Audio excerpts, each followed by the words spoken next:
Good afternoon. This is Vicki Binger from the Coalition Against Childhood Cancer. Welcome to this special community edition of TAC2's webinar series. This afternoon, we'll be hearing about the Vincristine drug shortage. We're honored and proud to co-host this webinar with our partners from the Alliance for Childhood Cancer. We'd also like to thank you for devoting time in your busy day to learn about this crisis that erupted and traumatized many in our community last week. We really appreciate your commitment to gaining accurate and trustworthy information in the midst of this crisis. We begin each webinar with a few housekeeping items. First of all, I'd like to thank Robin French, my friend, and at Morgan Adams Foundation, who is capably managing all things technology related this afternoon. I'd also like to thank many of you who pre-submitted questions that we will have as part of this presentation. They helped inform the slides that we're showing, as well as just a general preparation. While you're on the phone, please, or on the screen, please locate your control panel. Because we have almost 400 people registered for this webinar this afternoon, we have placed everyone on mute. If you are looking at your control panel and there are questions that occur to you that are not answered during the presentation, you can type additional questions into the question box on the control panel, and the folks, Danielle and I and Robin, will help triage them and pose them. We will reserve and save responding to the questions until the end of the presentation. For your information, we're recording this webinar and we will make it publicly available, and all registrants will receive a link to this webinar in the email that they receive tomorrow. Peter, if you'd advance the slides, please. At TAC2, we begin every meeting we have, including webinars, by reaffirming our shared values. We work very hard to put children with cancer and adolescents with cancer and their families first in everything we do.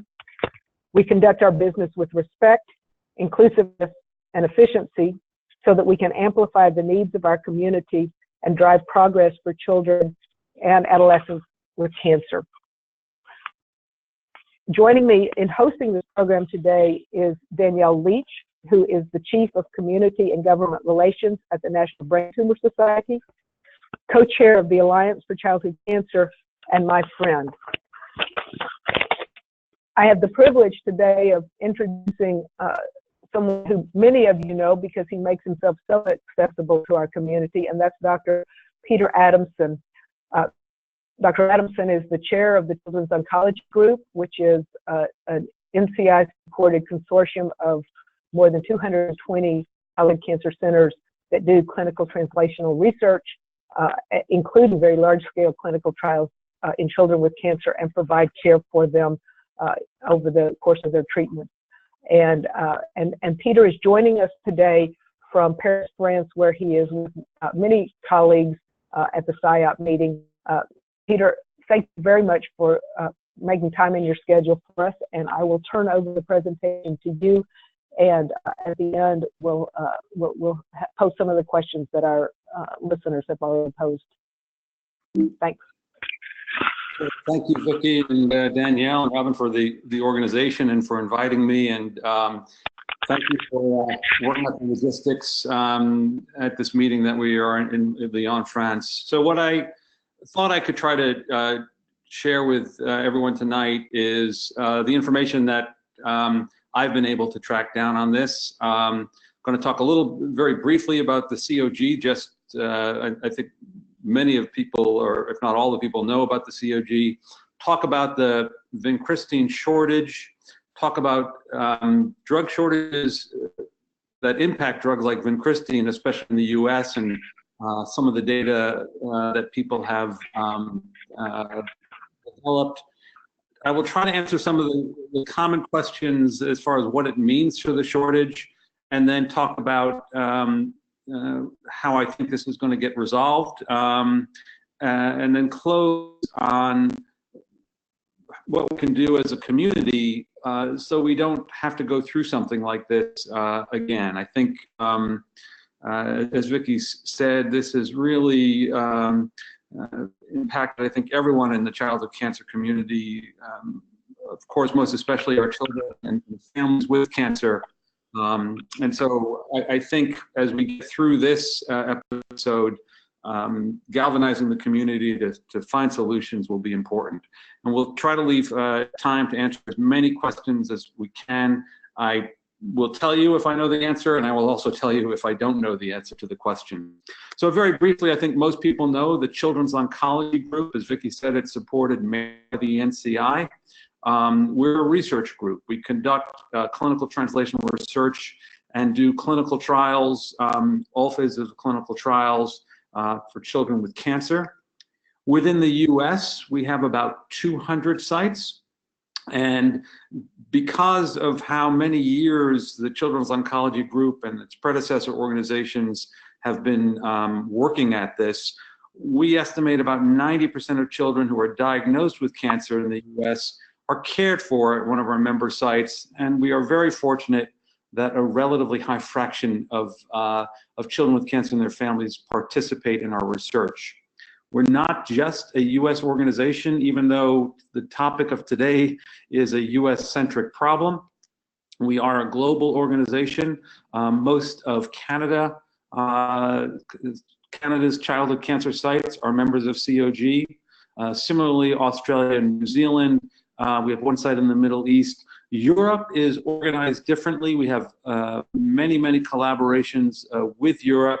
Used to have some sites there, but right now when we do our research with our European colleagues, it's linking up with many of their leaders and their cooperative groups. So as I think you all know, Vincristine is an old drug. It was discovered almost 60 years ago, and it is the most widely used drug for children with cancer. We use it as a cornerstone of treatment for children with acute lymphoblastic leukemia, Wilms tumor, lymphomas, neuroblastoma, rhabdomyosarcoma, Ewing sarcoma, hepatoblastoma, brain tumors, some other rare tumors. And it is really a cornerstone of much of the curative treatment for many of these cancers.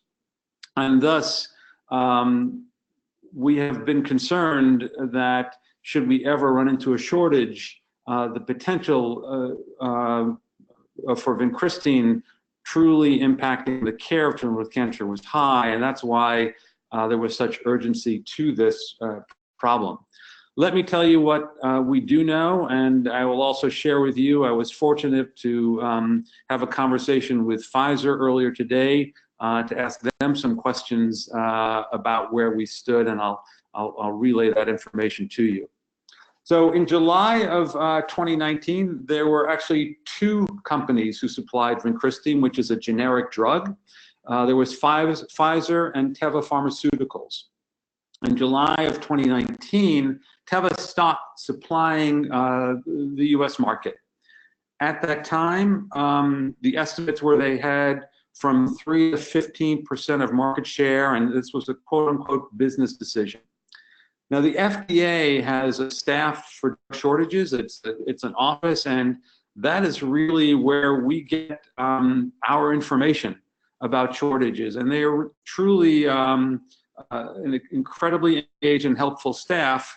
They have limited tools legally available to them, but they do engage very quickly whenever there's a drug shortage. This is a page from their website.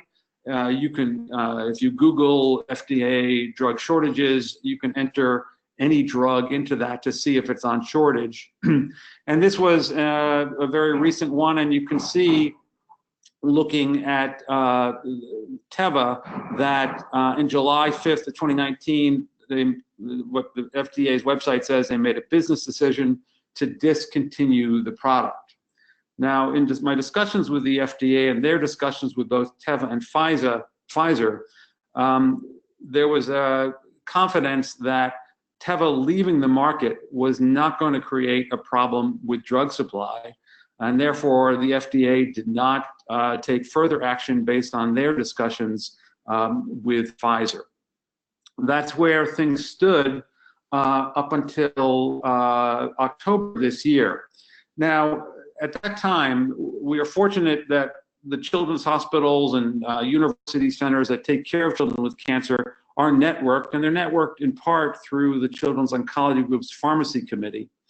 What will often happen is if a site is having trouble ordering a drug, they will reach out to the network and say, I have trouble ordering this drug, and more often than not, other sites will come back and say, yes, you try getting it from distributor A and not distributor B, and that's how they help manage what is a chronic drug shortage problem in the country. However, in this case, earlier in October, it quickly became clear that more than one site was having trouble ordering the drug. At that time, we directly contacted the FDA Office of Drug Shortage. They shared with us that they had a relatively recent notification about a manufacturing problem that was characterized as a delay in manufacturing. But at that time, they didn't anticipate a disruption in supply. But following our phone calls and further discussions, it became clear to the FDA as well that not only was there a delay in manufacturing, there was now a disruption in supply.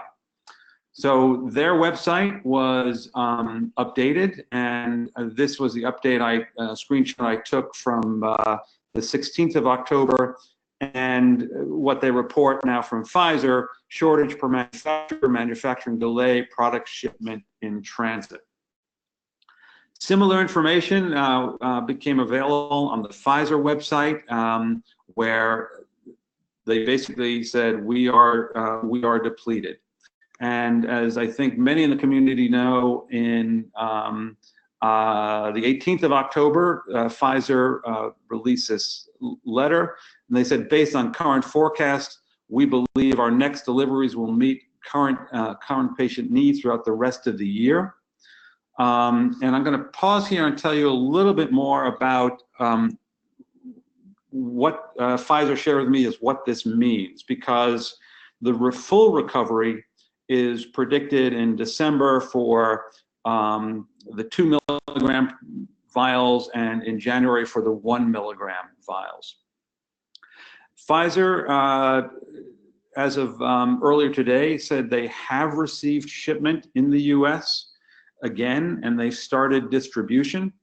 The way they intend to manage this is they're going to start filling orders, but they also are holding a significant amount of the shipment in reserve to ensure that any site with a child that needs Vincristine that doesn't have drug is able to get drug. It's called a controlled distribution.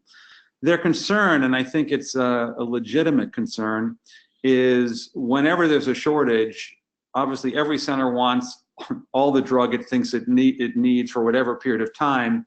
And what can happen is there can be a hoarding of drugs. And so sites order much more than they need, so they have sufficient supply. Pfizer is not in a position to deal with sites that begin to hoard large quantities. And so they have an entire team engaged that with current shipments in hand, they can meet the needs. And their recovery date, they told me, means that by then they will have more than sufficient buffer that they can then again just fill all orders as they come in. But until they have that buffering capacity in place, holding drug in reserve and delivering drug really based on data that they have of what sites generally need, as well as making sure they fulfill any requests that come in for a site that may be out of drug and has patients. So I can circle back to that, but the welcome news is that the shipment is on hand at their facility in the US. Shipments or distribution has begun.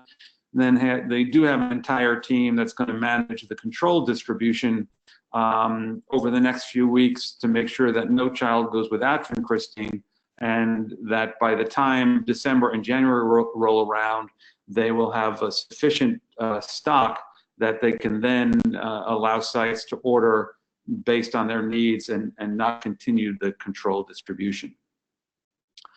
I'm going to circle back to this, but I think it's important to put this in the context of drug shortages in general, because our community has been dealing with this now really for about 10 years. Here is data from the University of Utah Drug Information Service. They really do an incredible job of looking at the drug shortage situations. And what's shown here is a number of different drugs reported as being in shortage from 2001 up until September of this year. You can see it spiked in 2011. That's when our community was impacted by the methotrexate shortage. That's when the community, we successfully advocated for change that began to address this problem, but obviously didn't address this problem. I think it's important to know that, yes, childhood cancer drugs are high on the list of what's impacted, but these aren't the only drugs that are being impacted. And again, this is predominantly a problem in the US. So shown here are the 5 leading categories or classes of drugs that are on the FDA shortage list. Antimicrobials, the antibiotics, chemotherapeutic drugs, cardiovascular drugs, drugs for the central nervous system like certain seizure medications, and then even fluids, electrolytes, certain types of parenteral nutrition, as well as other IV supportive medications. For chemotherapy, what you can see, the large fraction of drugs are what are called injectables. And it's the sterile injectables that have hit our community the hardest. These are the drugs that either come as a liquid and require refrigeration or are shipped and have to be made into a liquid. But these are the generic drugs that form the backbone of many of our therapies. As I said, the sterile injectables are the most impacted. Since the drug shortages began, anywhere from 50 to 75% of the drugs on the list were sterile injectables. And these include essentially all generic drugs that we use to treat children with cancer. So it includes drugs like vincristine, taunomycin, doxorubicin, cytarabine, and you can go down the list and we'll return to that. After the major impact on our community in 2011, FDA did put in place changes where there was a requirement that any manufacturer who was supplying medications that were critical, if they experienced a manufacturing issue that could disrupt the supply to the United States, they were required to notify the Office of Drug Shortages to give the FDA as much time as possible to try to help mitigate or solve the shortage. These were becoming frequent enough that what we decided to do in the Children's Oncology Group was at least serve as a relay of information from the FDA to our community. So we have a members website where any of our 10,000 members can log in, and unfortunately, a central component of our website has a link for drug shortages. They are that frequent, and if any site were to go to that drug shortage, you would see a list of current as well as resolved drug shortages. Now at the top of that list sits Vincristine. And as I said, sometimes our children's hospitals and universities serve as the canary in the mine, that we're the ones in the field who say, wait a minute, there's a problem in getting drug, and that's when we quickly engage the FDA. Many of these shortages have been managed since methotrexate. Few of some of the more widely use drugs have ever been completely disrupted. There have been shortages that required, that may have been regional, that required shipment from different distributors and so forth. But it was, I think, Vincristine, a complete disruption in the Vincristine supply that had the greatest potential, even though we've had some shortages of Vincristine along the way, where institutions did not have what they normally would have on stock. There are many reasons people have identified as contributing to drug shortages, and in specific drug shortages in the United States. Again, this is not an area that I'm an expert in, but let me walk through some of the changes and some of the factors. Consolidations of suppliers.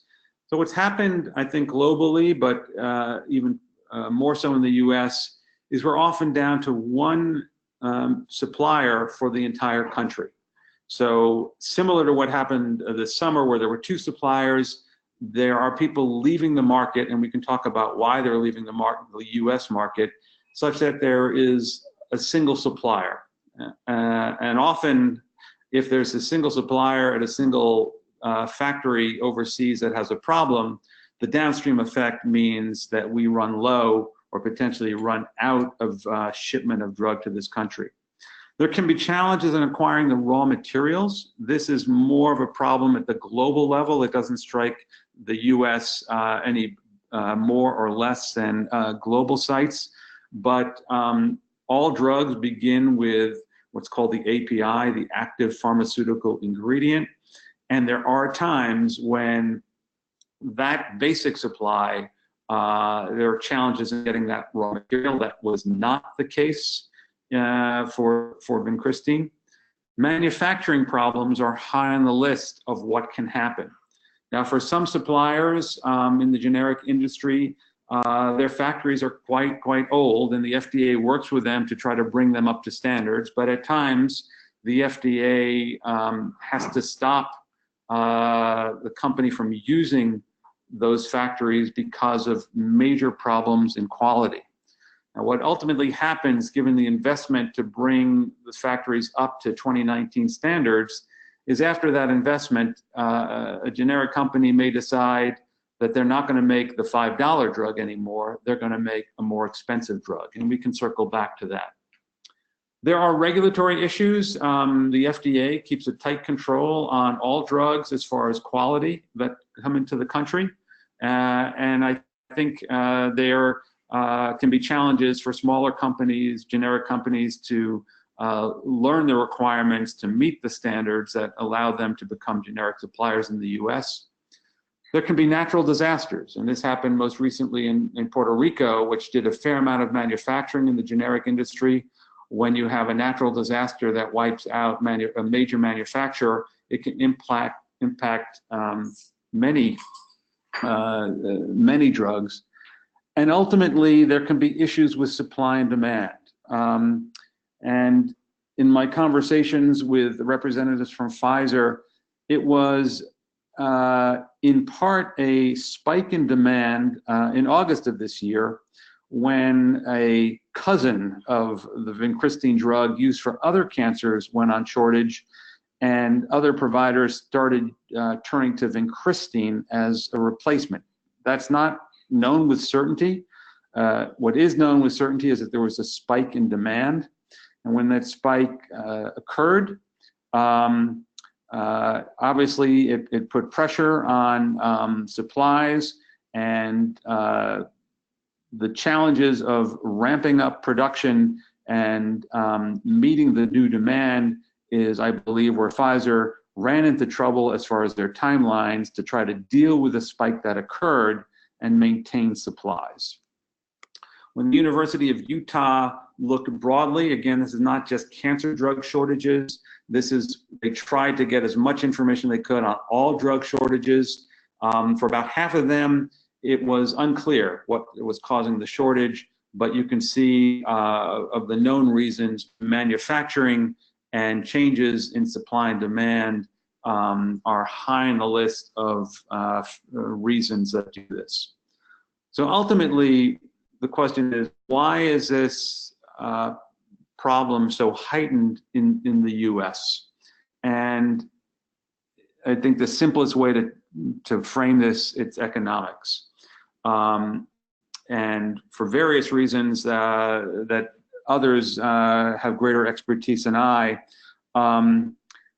the cost of one vial of Vincristine is less than $10. And the profit margin on some of these drugs are such that it's so narrow, or it's at cost, and in certain occasions can be at loss, is one of the reasons it's a struggle in the US, and perhaps one of the reasons that manufacturers are pulling out. One of the factors, not the only factor, was the Medicare Prescription Drug Improvement and Modernization Act in 2003. One of the unintended consequences, which was this act, one of the things it tried to do was put in place steps that could begin to control prices of certain drugs. But for drugs administered in hospitals or doctors' offices, there was essentially a cap over the average sales price of 5% that a charge could be increased. The problem at the low end of the market is that 5% is not a meaningful increase and doesn't begin to keep up with the cost of actually manufacturing these drugs, especially the very expensive costs of manufacturing in sterile injectable drugs that often require refrigeration. There are other economic drivers in the US that drive the price for these drugs that we need for children with cancer to remarkably low levels that make it exceedingly difficult to come up with economic models that allow for a sustainable supply of drugs. It won't shock anyone that newer drugs that are priced significantly higher do not run into shortage at nearly the frequency of these drugs. So it is economics, and it's a system problem that is partly unique to the United States. As I said, there are people much knowledgeable than I on what the root cause problems and potential solutions may be, and I'll come back to some ideas that are out there, but hopefully we will be able to engage many, many experts in finally trying to come up with real solutions that get to the root cause. So let me turn to some, I think, common questions about the current Vincristine shortage. And I think it's important to emphasize, again, I'm based in Philadelphia.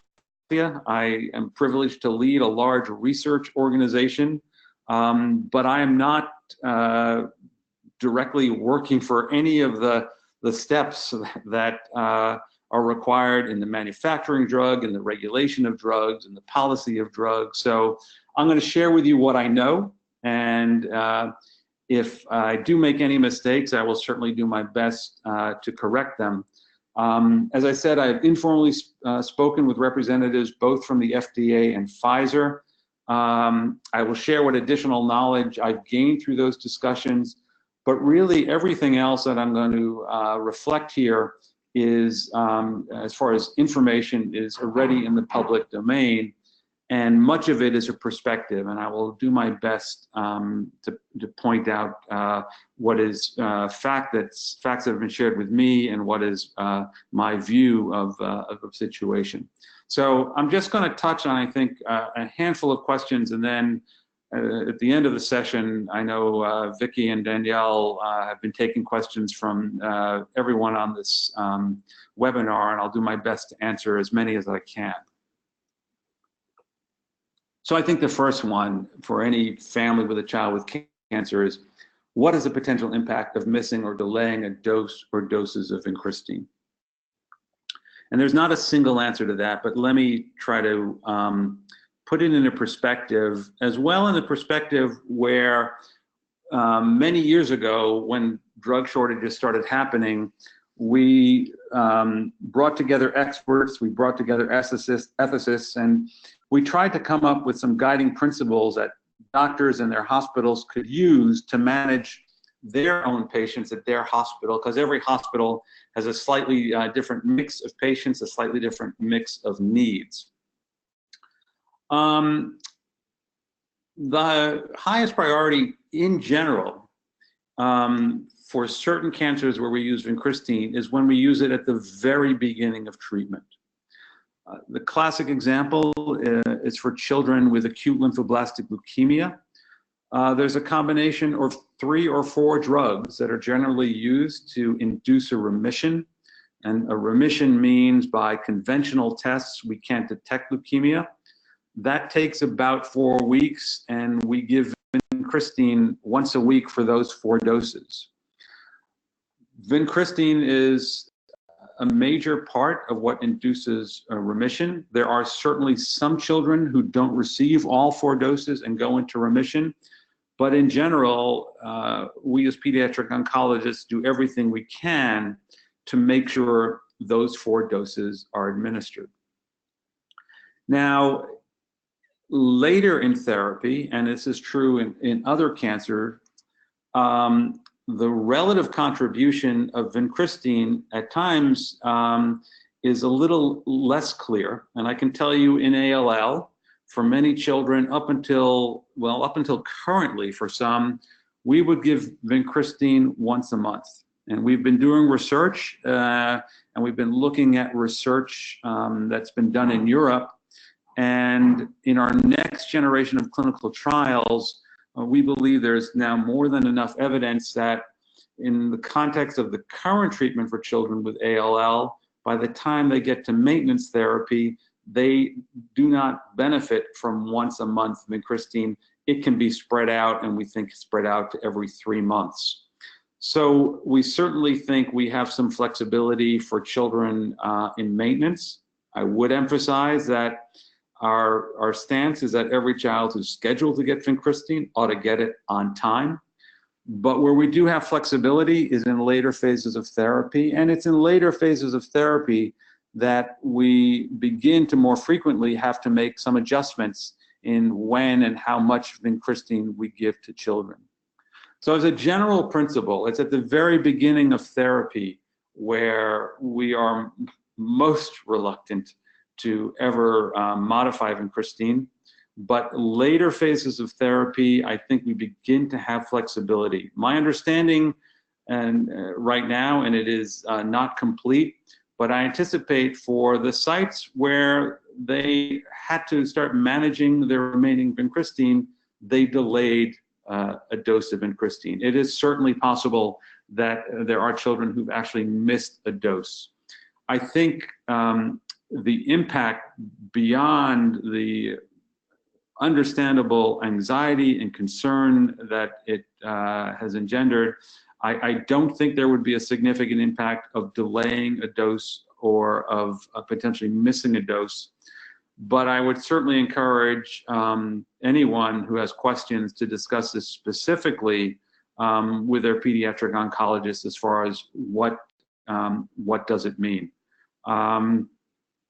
We never should put families in this position. We never want to be in a position as physicians where we actually have to even think about delaying or missing a dose because of drug availability.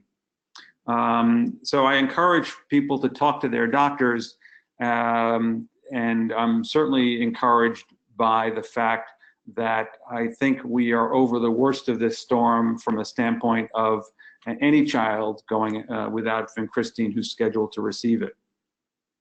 So I touched upon this earlier, but I'm going to reiterate it. In their statement, Pfizer said full recovery by January 2020. How can they state that? The October delivery will meet current needs. Well, it's what I said earlier. They have received shipment in this country. They have started distributing drug. They have an entire team of people who are helping to manage this. And what they will put in place is that if any patient is not getting the drug because it's not available, they have now a contact number that we're going to get out to every hospital just so the pediatric oncologists know, the pharmacists at these hospitals likely know the number to call to get right in touch with Pfizer as far as supply and distribution. The reason it's important that the hospital call is that Pfizer needs to be certain that all the information they have about the hospital is accurate, up to date, meaning that they ship it exactly to where it needs to go. And so it will have to be the hospital that calls them, but I think the reasons for that is they don't want to think they've solved the problem because they haven't been in direct contact with the pharmacist who's going to be receiving the drug. So we'll get this information out to the pediatric oncology community. If there is ever a situation now where a child comes into clinic and is told there is no drug available, the pediatric oncologist will know exactly what number to call or have their pharmacist call, and it will get, I believe it will get addressed very rapidly so drug can get to that site. But I'm very reassured that we can now make sure everyone has a direct line of communication from the hospital that's going to be giving Vincristine to the Pfizer team that's making sure the drug gets to the children who need it.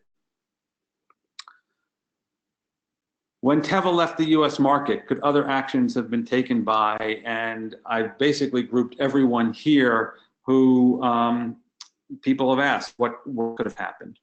What could we do differently? I don't know the answer to all these questions. I think the FDA, in my experience over the last decade, has an incredible group dealing with drug shortages. The tools that they have at their disposal are limited. They have to know about the shortage. They have to be informed, and the sooner they're informed of a drug shortage, the more they can do to help solve the drug shortage. Some of those problems are complex. One of the questions that has come up is, well, why not just import from other countries?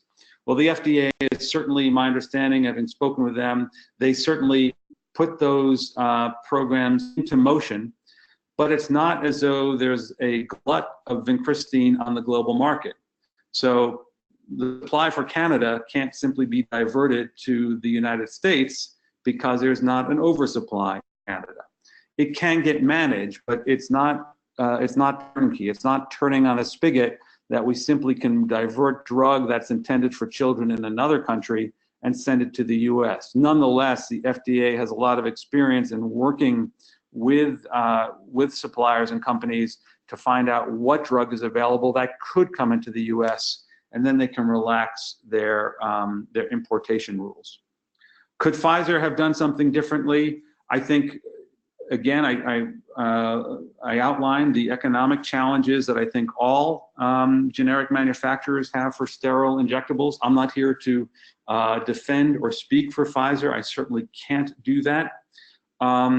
But my understanding is they did notify the FDA. And in my conversations with them, they have made this the highest priority for what they're doing with all their generics, and have a whole team dedicated to that.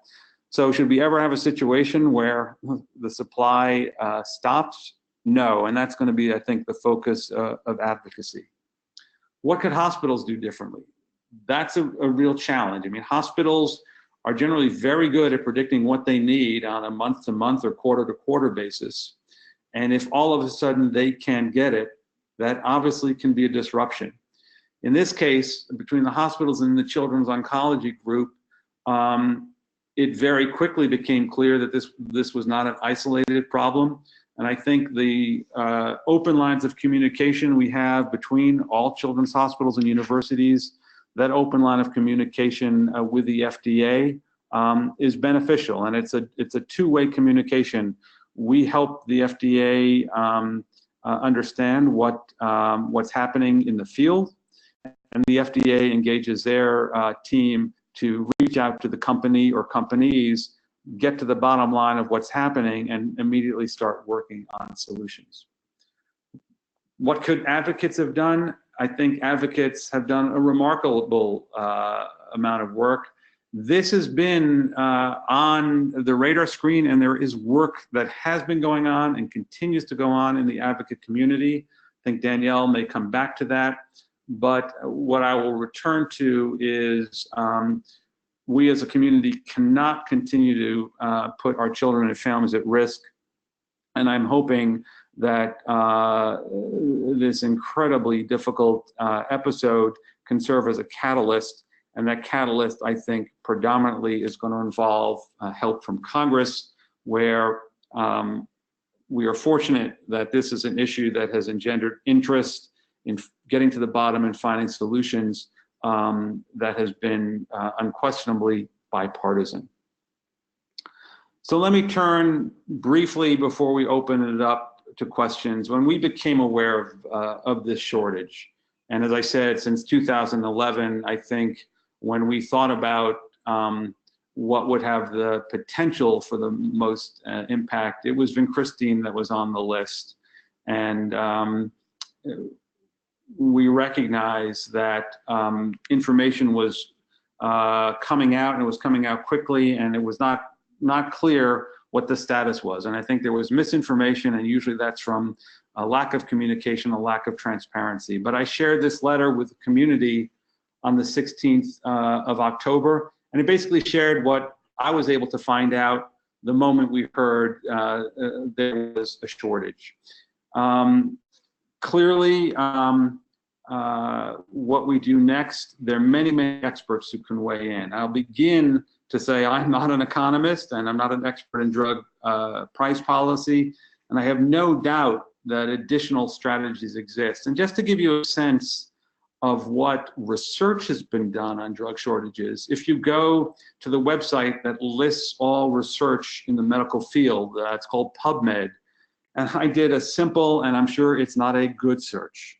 I basically said, well, what's out there on drug shortages in the United States? And there are 203 research articles on drug shortages hitting the US. So there's a lot of information, and there are a lot of experts. And I think we as a community need to tap into that expertise and come up with real solutions. But I outlined something that I hope will serve as a catalyst for discussion to move the field forward. And I do not want to present it as this is the complete solution. We do this, everything fine. No, these are some things we need to actively start thinking about and making happen. And we need then a uniform approach for advocacy so we can maximize our impact. Well, the first we've already spoken about. I think FDA, Pfizer, and I list Teva there because I know the FDA has engaged them, and other suppliers have to continue to work to ensure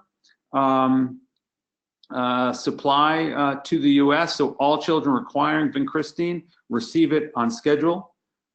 This now is more than a few days old, and that is happening.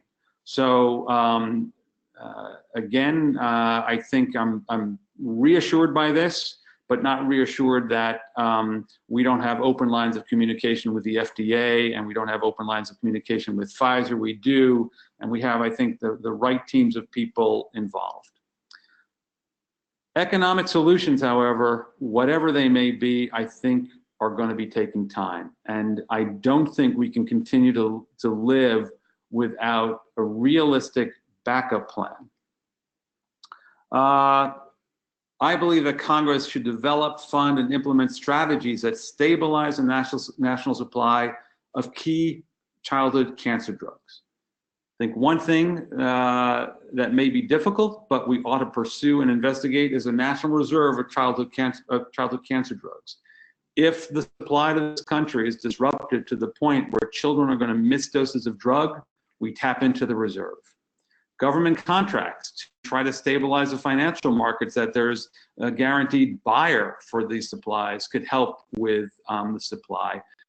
Whatever it is, I would say let's get these bridging solutions in place within the year.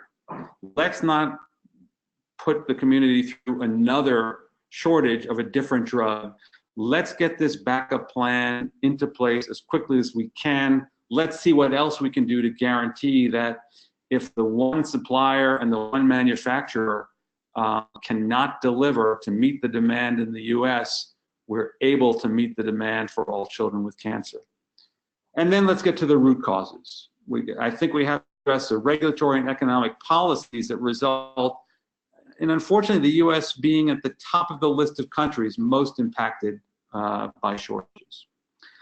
So I may have spoken perhaps a bit too long, but Danielle, if you're on the line, I'm going to turn it over to you, and then I do think we have time for some questions. Thanks so much. So this is Danielle Leach. I'm the Chief of Community and Government Relations for the National Brain Tumor Society and the co-chair for the Alliance for Childhood Cancer. And we've worked really closely with the Coalition Against Childhood Cancer and all members of the childhood cancer community to come up and to start with a unified community response. And we really believe, as Peter mentioned, that a strong, coordinated, comprehensive advocacy effort is necessary to address these drug shortages. Peter, if you can move forward. I just wanted to give you a sense of work that's already been done. As Peter had been mentioned, there has been last year, the Alliance came together as a coalition and identified drug shortages actually as one of its top priorities. But as Peter mentioned and outlined, it is a complicated issue that we have addressed in some ways in the past. It's not something that only affects our community, large and in other disease areas, and how are we doing our homework as we look at the potential solutions. We have collated some of that, and that working group had been working on potential solutions, as this crisis struck. Our champions in Congress are aware of it. They had been in discussions with us. We've been having some discussions about what those potential solutions could be with the drug shortage working group, and we're looking to craft viable legislative or regulatory solutions, and looking at the optimum response of timing and when and how those solutions could actually pass and get done. We had mentioned in some of the communications that we're talking about a role for the community for a day of action. We all know that we're very passionate, and as we should be, about this issue. This is not an issue that is going away. And we want to have a strong message to Congress that they work with the community moving forward to find that solution. So we are going to organize a day of action in coordination with our stakeholders on the Hill to find out when the most effective communication will be and when it should hit. You should take a look at the different members of the two coalitions that will have the action alerts posted for you to take advantage of and send messages to your members of Congress. But expect that in the next week or so. In the meantime, the drug shortage working group is going to be reconvening and talking about what the next steps are, and we will continue strong communication with the community as we look at those solutions. What you can do right now, I think, is again refer families or doctors having difficulty accessing the drug to the FDA drug shortages email. If you're experiencing stress or trauma because of the current shortage, contact the Center for Pediatrics. We know that this has been very stressful for families and children, and we want to be able to address those psychosocial needs. We really encourage you to share accurate information from trusted sources. Sharing this webinar and making it available for your networks with whom you communicate is one way to do that. And we are working on an FAQ of verified and accurate information that will be posted on the StepUpForChildhoodCancer.com website, which is a site, organization neutral site that had been created several years ago, that we will put that FAQ up for people's use and information. And again, I think we all have strong networks of people that care about this issue. As we prepare for this day of action, get your networks ready and your email lists ready to share with them so that we have a strong voice going to Congress that they will work with us as we work on potential solutions for these crises so that it does not happen again and we stop having this round robin of problems around these issues. Vicki?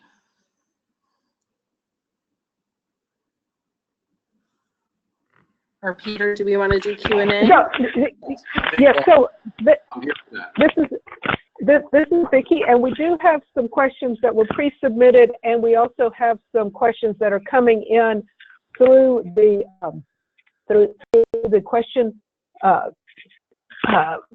thing on the control panel. And Danielle, while I'm addressing these questions, if you want to take a look at those and see which ones that can be answered privately and which ones that are just very specific and which ones are for the group. Peter, we had a question posed that was just, are there systems in place now to keep track of the children who may skip doses or have reduced doses or delayed doses so that we can follow the impact of the drug shortage in the long term? So right now, there's no national system that tracks missed doses. When we've experienced other shortages of drugs that were very disease specific, large centers were able to look at a larger number of patients to see the impact. And so this happened a number of years ago in adolescents and young adults with Hodgkin's lymphoma.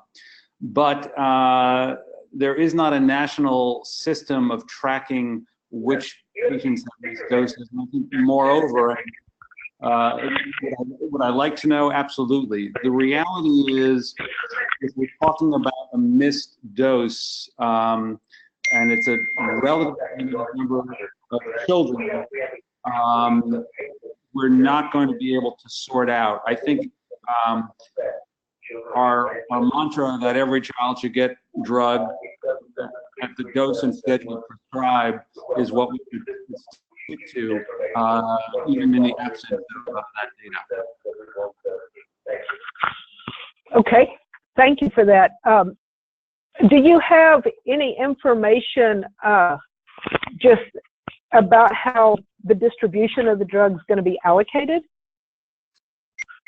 So in my discussions with Pfizer, they have a whole team that has experience in managing this, and what they are starting to do is shipping to sites where they have data that supports that the site simply needs to get the drug based on their historic ordering, and then they're going to keep a good amount in reserve, so that any site that requires drugs for patients is able to receive those drugs. And I think that managed control will be there until, from what I'm told, they have sufficient buffer, in other words, enough in the warehouse that they can stop controlling it because they have enough in the warehouse to meet demand for a significant period of time.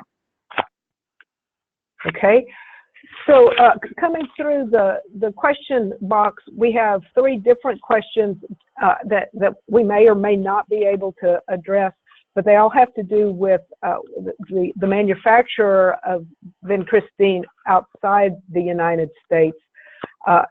And I guess, is there any information about manufacturing that where it's manufactured or why it's manufactured outside the United States, or what it would take to get other manufacturing sites more local to the United States? I don't know that you would have any information, but there were 3 or 4 questions about that. I can try to answer this. I mean, drug manufacturing today is a global undertaking.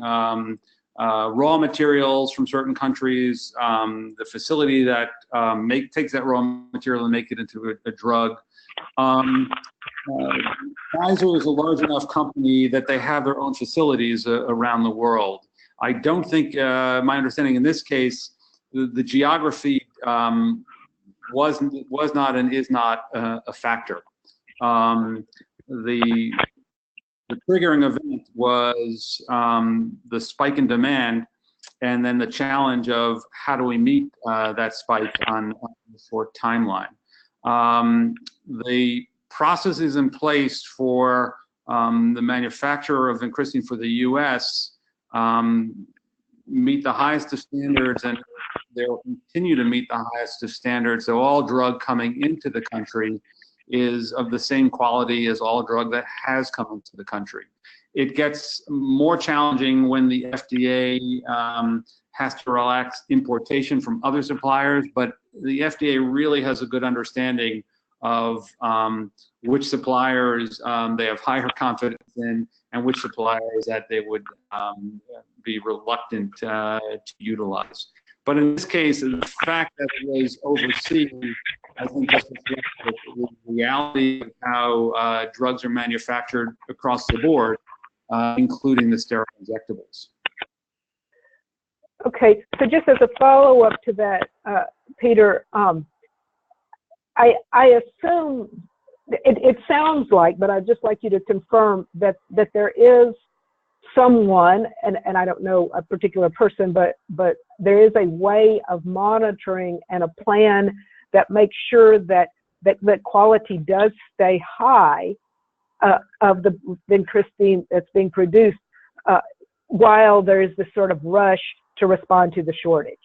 Is that what I got from your answer? Yeah, there's my understanding, and I have full confidence here, there have been no change in the quality control procedures that the manufacturer has in place. It's,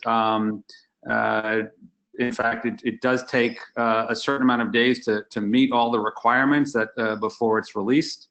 And don't quote me on the number of days, but it takes time before the drug meets the requirements. None of those requirements have changed. And so I think we're fortunate, at least in this country, is that the drugs that do come in are of the highest quality. And I am certainly relieved that meeting this shortage didn't require at least any change in the processes are in place to ensure quality. Okay, so I'm looking at my clock, and we have reached the top of the hour, and we have not gotten to every single question that was submitted either in advance or during the session. But I want to be respectful of Peter's time, and because I think it's much later where he is than where we are, and I want to thank each and every one of you for attending, for Dr. Adamson for providing his leadership and this information, for Danielle and the Alliance for continuing to work on this problem and providing us all with a way to take some action. And I want to thank each and every one of you for attending.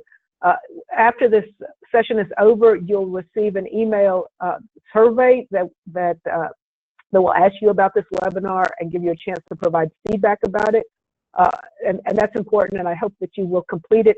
I would also like to ask you to look for a second follow-up email tomorrow.